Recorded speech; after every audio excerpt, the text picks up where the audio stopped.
Orang yang pro Megawati itu begitu mendewakan Soekarno, seakan-akan Indonesia itu dimulai dari Bung Karno, sampai ada paham Soekarnoisme. Bahwa Indonesia itu seakan-akan dimulai dari Soekarno. Memang deklarator kemerdekaan Indonesia itu Soekarno. Tapi umat Islam atau partai-partai Islam itu tidak kecil hati. Karena embrio yang bernama Indonesia itu dari tahun 1908, sebelum ada partai nasionalis yang berani melawan kolonialisme Belanda adalah partai-partai Islam. Sehingga kebangkitan Indonesia dimulai 1908. Karena saat itu yang pertama mencetus ide melawan Belanda adalah kiai-kiai Islam. Yaitu saat itu bikin serikat dagang Islam. Terus lama-lama menjadi serikat Islam. Terus lama-lama menjadi partai Islam. Dimulai dari angkatannya Hos Cokroaminoto. Sini Haji Umar Said sinten Cokroman, itu disingkat jenis Hos Cokroaminoto. Jadi tidak bisa Indonesia itu meninggalkan partai Islam, karena dulu pertama pendiri era kepartaian niku malah partai-partai apa? Islam yang lahir di Solo, di Jogja.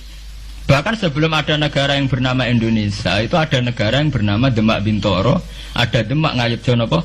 Karto. Itu semua negeri apa? Islam.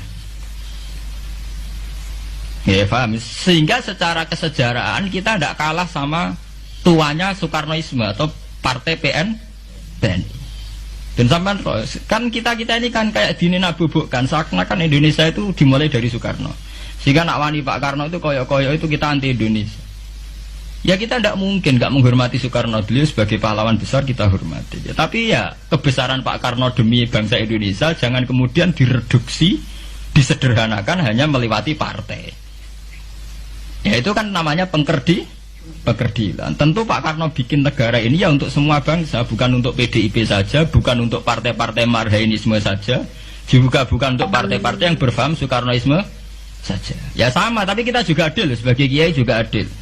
Hos Cokroaminoto bikin partai Islam adalah untuk mengusir Belanda dari bumi Indonesia, yang nantinya juga untuk kepentingan semua bangsa Indonesia, tidak hanya yang Islam saja. Ya kita adil, sama-sama adil. Saat nasionalisme ya tidak mengurangi keagamaan, saat keagamaan tidak mengurangi nasionalis. Tapi itu tadi kemudian ini dikerdilkan secara politik. Di sawangannya nak wis duwete Pak Hasim Mbak Mega nasionalis religius itu sudah ditren.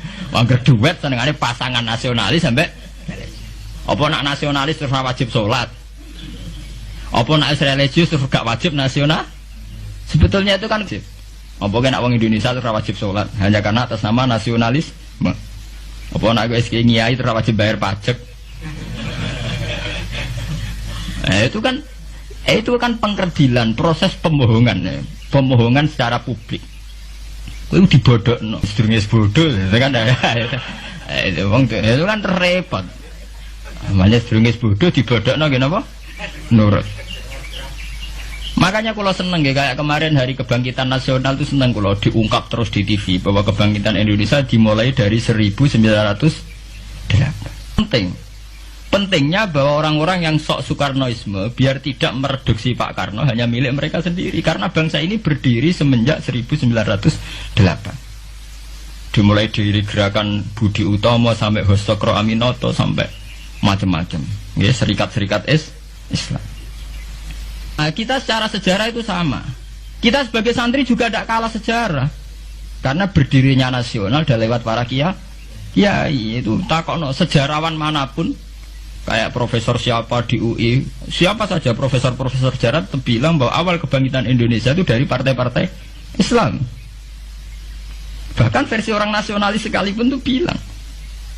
Karena Islam adalah satu agama yang paling sensitif terhadap penjajahan. Karena Islam melahirkan satu paham jihad, bahwa ketika ada kolonial Belanda, wong Islam terinspirasi harus jihad. Sehingga lahir partai-partai Islam. Dulu yang dilawan itu perdagangan. Ini kalau cerita sejarah, santri-santri sadar. Jadi santri salaf dengan model sekarang sing raro duit, raro dagang itu sebetulnya mengkhianati pendiri santri. Lho boten niku lho fair. Sing gak seneng dagang, gak seneng mergawe itu mengkhianati pendiri pesantren. Sampai lihat sejarah, tahun 1908 itu namanya tidak SI, tidak Serikat Islam, tapi Serikat Dagang Islam. Karena para kiai adalah melawan dominasi Cina di Surakarta dan dominasi Belanda menguasai sentra-sentra perdagangan. Sehingga yang dilawan pertama adalah piye supaya kolonial gak menguasai aset-aset ekonomi. Sama takokno sejarah cek versi kiai, cek versi buku, asal gak versi klenek.